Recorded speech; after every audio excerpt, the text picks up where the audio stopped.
If you're separating in Australia, you're probably arguing about the house and quietly ignoring the biggest asset in the room. Your ex-partner's superannuation is, under family law, partly yours, and most people walk away without ever claiming it. There are 3 moves that protect your retirement here. Find and value every super account. Decide whether to split or offset it, and formalise that split so the fund actually moves the money. Skip them, and a single decision during a stressful separation can cost you a 6-figure retirement. Here's the number that should stop you. Australian women aged 60 to 64 retire with 31% less super than men. 192,516 versus 279,000 according to ABS and Treasury data. And divorce makes that gap worse. But here's the part nobody tells you. The law already gives you a way to fix it, and almost nobody uses it. 3 moves. Find and value all super accounts. Decide whether to split or offset, then formalise the split with the fund. Each one can be started in under 30 minutes, and the tools are free. Under Australian family law, superannuation is property for married and de facto couples alike, and the Federal Circuit and Family Court of Australia can split it by agreement or order. But here's the catch. Splitting is not mandatory and not automatic. Couples can settle the house, the cash and the investments, and leave super completely untouched even when one partner has far more. Watch what that costs. Take a $60,000 super imbalance at separation. If the lower super spouse keeps only their own balance, it grows to around $151,000 by retirement, but equalising at separation would have reached about $263,000 each on a much 5% return over 27 years in our model based on FCF-COA splitting rules. That's roughly $112,000 left on the table simply because super was treated as too hard. The second layer is psychological. When super is split, it almost never comes out as cash. The ATO confirms it stays preserved in super until you meet a condition of release, like reaching your preservation age. So people decide it's just paper money I can't touch and trade it away cheaply for extra home equity. And that's an expensive mistake. Every $10,000 of super you give up in a split becomes about $3,700 by retirement at over 5% over 27 years, author's model on ATO rules. A 35-year-old who forgoes a $45,000 entitlement loses around $214,000 by age 67. Trading super for cash now quietly compounds into a fortune lost. Here's the myth that drives those bad trades, that splitting your ex's super gets you cash to help right now. The fact, in the family court's own words, is that splitting does not convert super into a cash asset. It stays in super and is preserved until you meet a condition of release.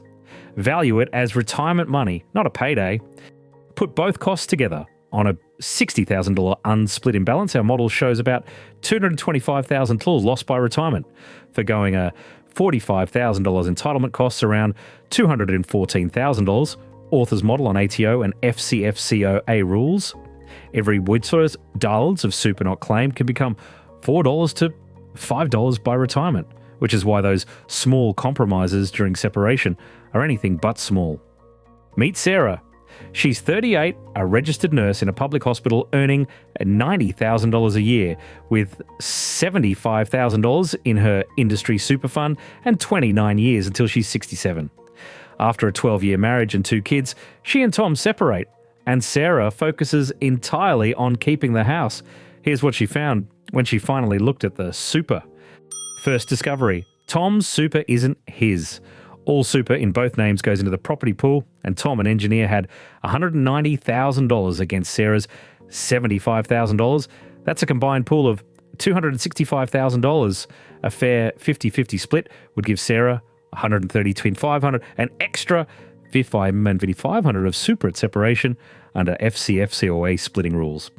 Second discovery: that preserved super is still completely hers. Sarah's $5,500 share can be rolled into a fund in her own name and keeps earning, even though she can't touch it yet. At 5% over 29 years, it grows to about $231,000 by age 67, ATO author's model. The invisible account is worth 4 times its face value. Third discovery, and the one that stunned her: the legal steps are small. family law advice, and the super order might cost $3,000 to $5,000. But in Sarah's case, that order adds roughly $231,000 to her retirement balance, FCF COA. Author's model, more than 40 times the cost. A few thousand now buys a six-figure boost later. Add it all up, and the stakes are stark. If Sarah ignores super and keeps only her $75,000, she retires with about $3,000 or $1,500 from it. If she claims her 50% share, she retires with about $532,650, a difference of roughly $231,850. Author's model on ATO and FCF COA rules. That's the price of treating super as someone else's problem. Could this be you? You focused on the house and barely mentioned super. You don't actually know your ex-partner's balance, and you haven't requested a formal valuation from each fund. If any of those ring true, these next three moves could be worth six figures to your retirement. 3 moves. Let's do them. And remember, this is general information, not personal or legal advice. Move 1. Find and value every super account, because super only counts in the settlement if it's actually valued. Log into MyGov and the ATO online service to see your own accounts.